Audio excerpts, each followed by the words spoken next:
This is Chris Whalen, CPA, and welcome to the Street Level Business Podcast. My firm specializes in business and income tax matters for businesses and families and offers the full array of services you would expect from a full-service CPA firm. If you already have a question for me, you will see my website and phone number, both great ways to reach me. There is also a great text version of this memo.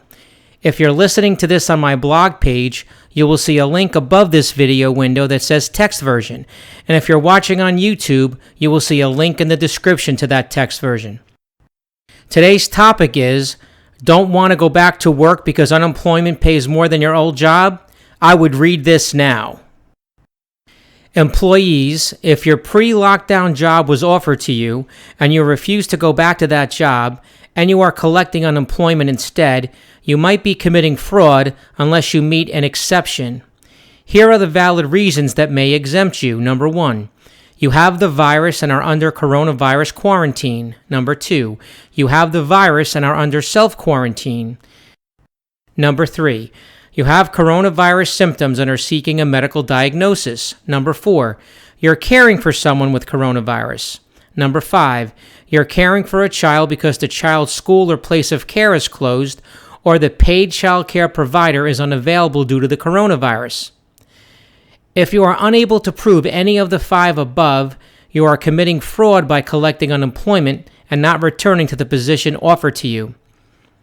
If found to be defrauding the government, you'll be required to return all funds you have received from any of the benefit systems, state and federal, and will most likely have penalties and interest assessed against you.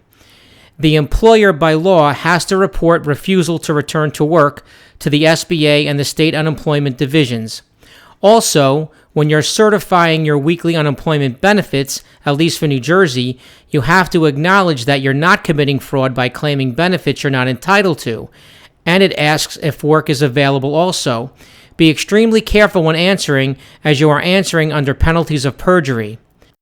Remember, employers need to report former employers not returning to work, so please act accordingly and please be forewarned. This brings us to the end of this edition of the Street Level Business Podcast. Questions, concerns? Call me on 732-673-0510. Remember, the moment you have a business or tax question is the moment you should be calling me. Have a great day.